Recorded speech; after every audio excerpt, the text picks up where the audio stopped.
right now, the defending national championship head coach, Kirby Smart.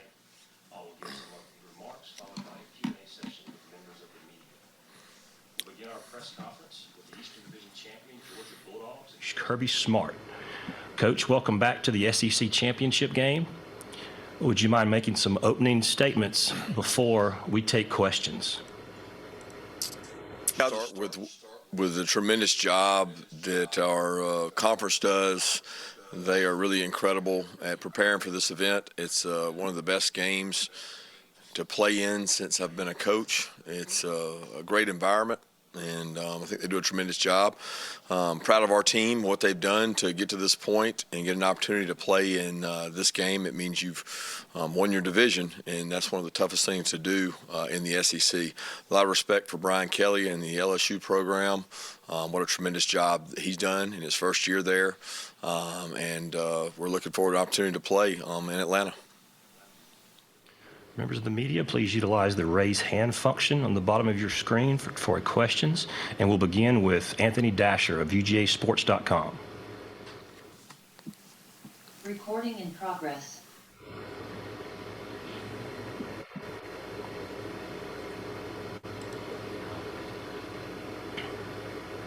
Anthony, go ahead.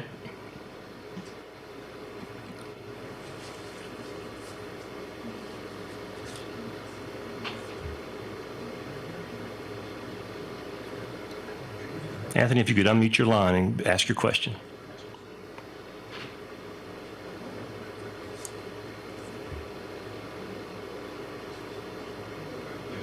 All right, let's try Scott Rabelais with the Baton Rouge Advocate.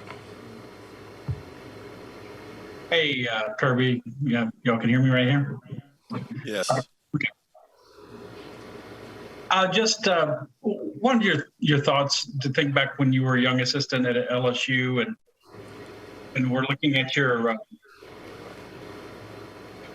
and we're thinking back to when at that time, did you have any thoughts of being a coach in this position, or coaching a national championship program? What did you aspire to back then? I guess is not the Survive the day back then.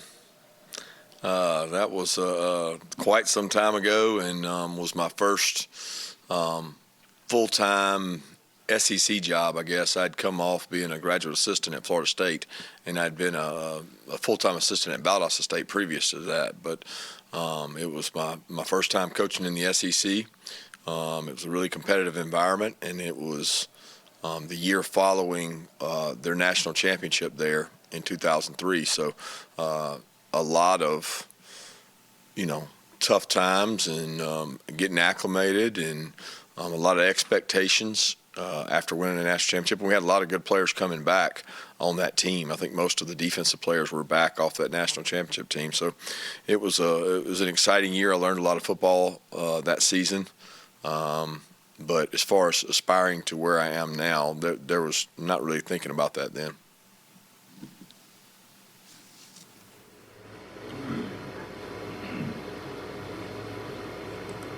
Next, we'll go to Zach Klein. Hey, Kirby.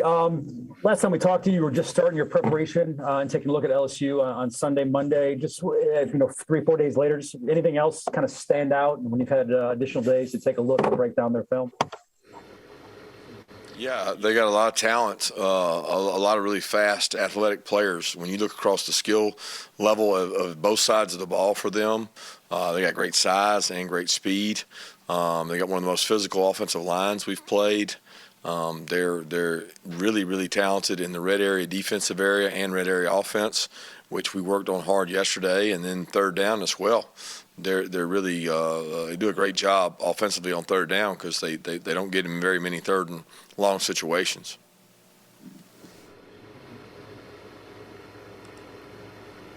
All right, we'll go back and try Anthony Dasher with UGA Sports again. There we go, Coach. Can you hear me okay now? Yes. All right, good. You've talked a lot over the years about the importance of having player-led teams. I was just wondering how that aspect has proven to be this year, and what are the biggest impacts having player-led teams can have on a program? Well, any good team is going to be player-led. I mean, I don't know a good team that's not player-led. there's probably some bad teams that wish they had better leaders as players. But the good teams I've been able to be a part of, they're all player led, and that's the way a coach should want it. Because if you do your job, the players follow the directive to lead the other guys, and this team's done that. I mean, they've tried to emulate and kind of mimic the group that did it last year. And they saw those guys do it, and they set a standard for them doing it, and they've tried to emulate that. So I think this team's done a good job of being player-led, and they got to continue to do so.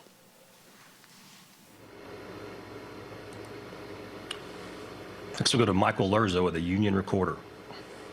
Hey, Coach. Congrats on getting to this point. How big would it be to essentially have home field advantage if you guys end up making the playoffs in Atlanta for that first round? And does that add any to the motivation of winning on Saturday?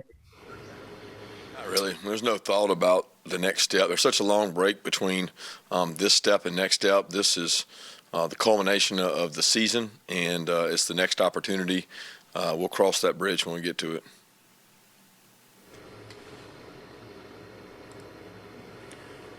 Next will be Dennis Dodd of CBS Sports. Kirby, what science is there to keeping your defensive linemen fresh? Obviously, they can't play every down, but they're so impactful. I think of Jalen's play against Tennessee where he forced the fumble, and that was a big turnover at the time in the end zone.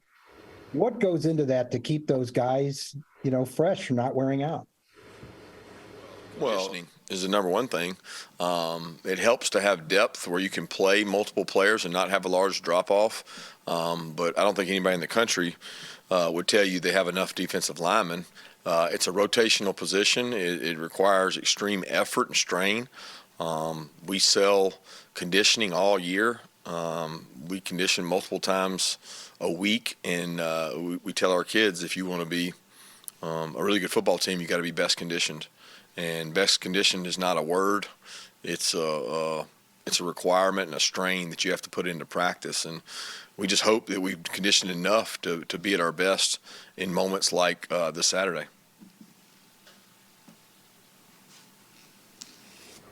Reminder for questions, please utilize the raise hand function, and we will continue with Jake Rowe. Hey, Kirby, I wanted to ask, what's A.B. Mitchell been able to do this week, and what do you think his status would be for Saturday? Very similar to recent weeks. He's been able to do some practice stuff.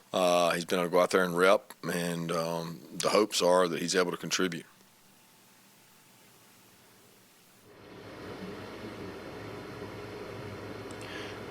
Next we'll go to Michael Scarborough.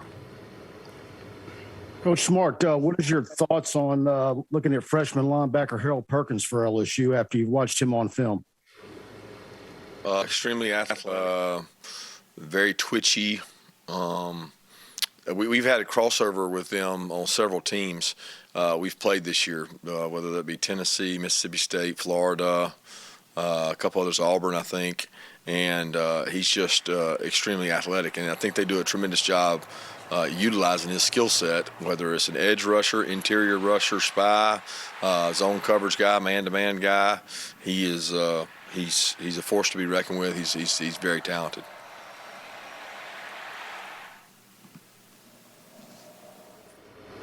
For additional questions for Coach Smart, please use the raise hand function on the bottom of your screen.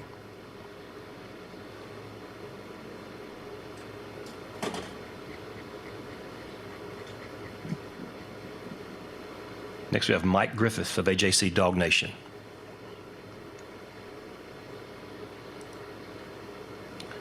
Can you guys hear me all right? Yeah. Hey, Mike, go ahead. Okay. Kirby, I just wanted to ask you, we're starting to see all sorts of names pop up, announcing who's going in the portal, who's not. I mean, is there a protocol that your program has established as far as, when guys will announce, or have you already heard from players? Do you have a pretty good idea? I kind of wonder about that sort of new housekeeping item that coaches now have to manage as, part of this new roster management. Yeah, we're really focused on LSU, Mike, to be honest with you, and that's where our concentration is, and we'll deal with that when time comes.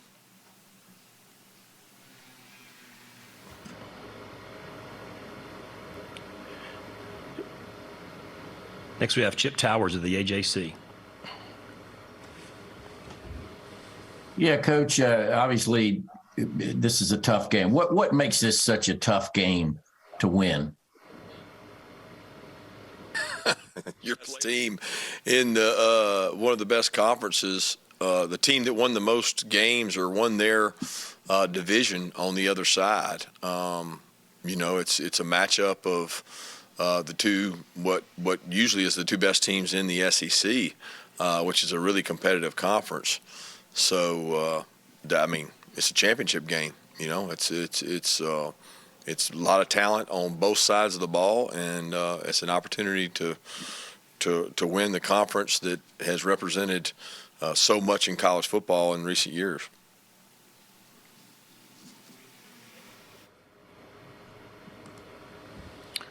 We'll go back to a follow-up from Dennis Dodd. Following up on that, Kirby, if the SEC one day goes to one division like a lot of conferences are doing to match their two best teams, will that make much of a difference in the SEC? You already talked about how tough it is in this game. I don't understand the question. Will it make a difference? How? Competitively, the fact that an 8-4 team could upset an undefeated team could take away from postseason opportunity. If you have the two best, that only enhances a conference's ability to get two in. Yeah, it sounds like you answered it. I mean, I'm not following what you're asking my opinion of. I think the two best have usually ended up in this game. I think if you take divisions out, you're going to get obviously the two best, maybe the two best. I mean, one team could have had a harder schedule than the other because the schedule is hard to balance. But because some of these conferences, everybody plays everybody. I don't think you're looking at that ever happening in the SEC. So it's a hypothetical to assume that you're going to get the two best. You're going to get the closest to the two best records based on that with tiebreakers. But with the expansion looming, it's. I don't think that this game is going to be a make or break, get you in or out. In most cases, it's probably going to be a situation to maybe move up or something.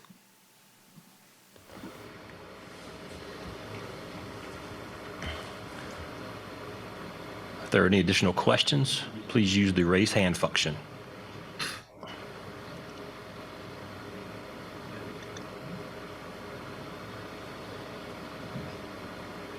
We have another from Mike Griffith.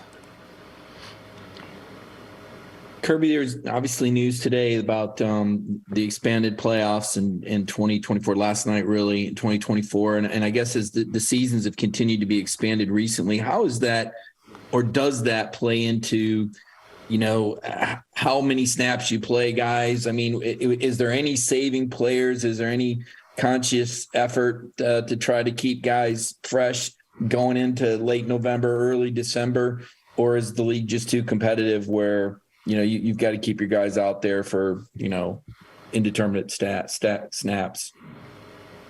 Yeah, I think you're way overthinking it. I mean, the objective is to win your football games, and I don't know many teams that are – I just don't – in our conference, you don't go into the game and say, okay, can I play this guy 20 snaps and not 60 snaps? I mean, you're practicing every day out of their practice, and you're practicing 30, 40, 50 snaps. A lot of our guys may play more snaps in a practice than they do in a game, and they're going against pretty good competition in practice. So I don't look at the games as I'm trying to not play my guys. I think they earned the right to play the game, and they want an opportunity to go out and play the game, and you're trying to win each and every opportunity, and that means putting the best players out there.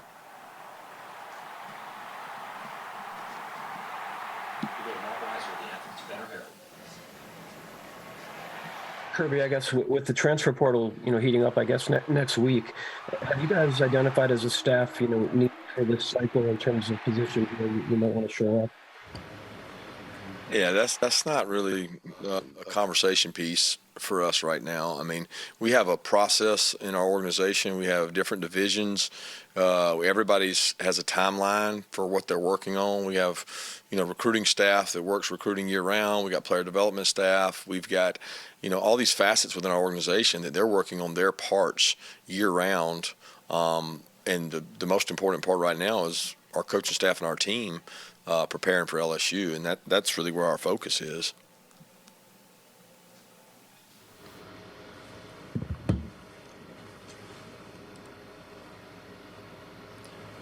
Next, we'll go to Connor Riley of Dog Nation. Yeah, Kirby, this is the third time you've matched up with Brian Kelly in that 2017 win and the 2019 home win. How important were those wins for your program and sort of building it into what has become today?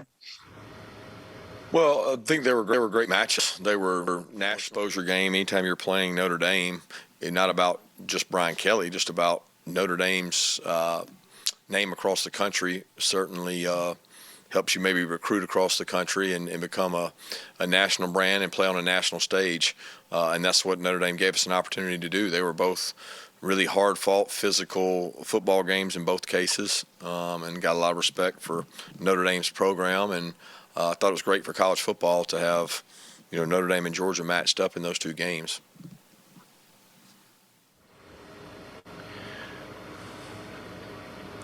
If there are any other questions for Coach, please use the raise hand function on the bottom of your screen.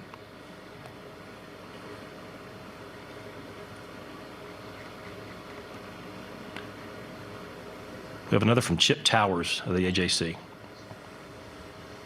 Coach, several years ago, I think under Mark Richt, they talked about knocking the lid off the program, how that's an important function to be able to achieve higher. Do you feel like you've been able to knock the lid off this program, obviously reaching the highest pinnacle last year? Does that have any lasting effect? Yeah, I don't know, Chip. I don't really understand. I mean, I'm not into lids on programs. I'm into doing the best job we can for our young men each and every year, and starting that over when you get a chance to start over and try to do it again. I think that would be a subjective question that each person, each fan, each guy with an opinion might see a different way. I'm into doing the best we can for our guys each and every year.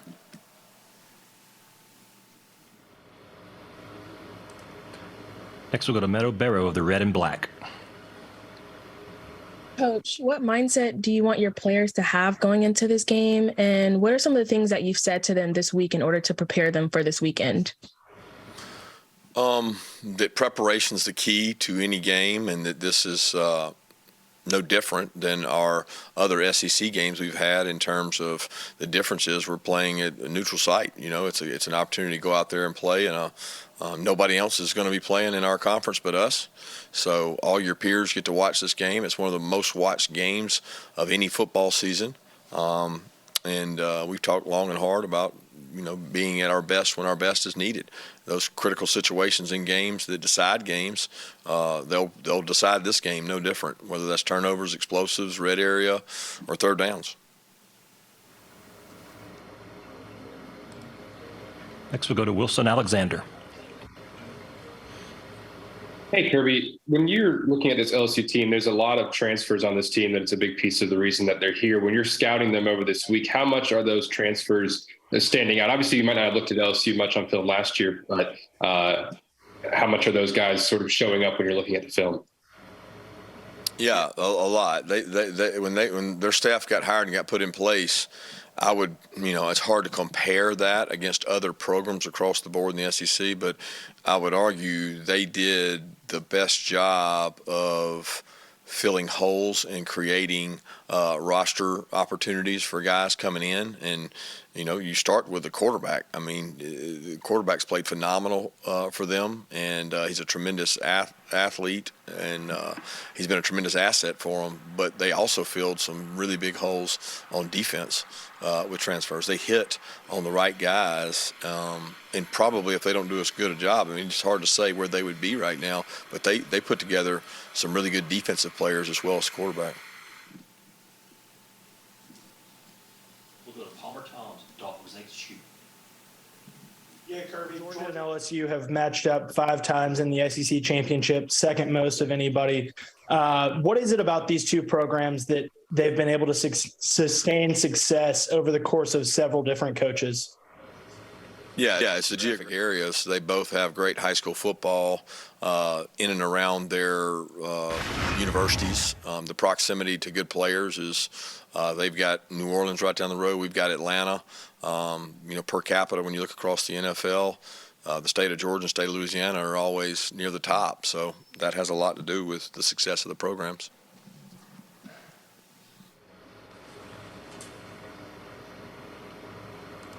Next will be Jordan Hill. Kirby, you were asked earlier about the playoff expansion. Just what are your general thoughts on that coming up and what it'll mean for the sport? I'm not real sure. I think it's only time will tell. I read and see a lot of opinions out there of diminishing regular seasons and length of schedule, length of games and number of games. But I don't think we'll truly know. Just like when we went to the 4-game model, there were a lot of questions involved there too. So it's not something that I've got a huge opinion on right now, especially right now because we're what we're focused on. But in the off season, I think I'll think about it a lot more.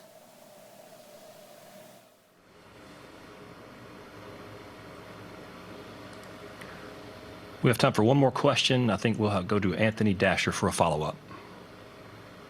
Yeah, Coach. As far as at y'all's indoor place, how does the turf there compare to the new turf they put down at the Bends, and how have you guys divided up outside indoor practicing this week?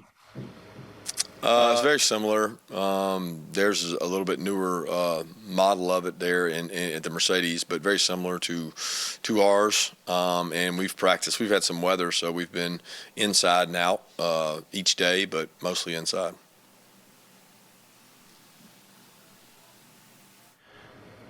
Coach Smart, thank you very much for your time today.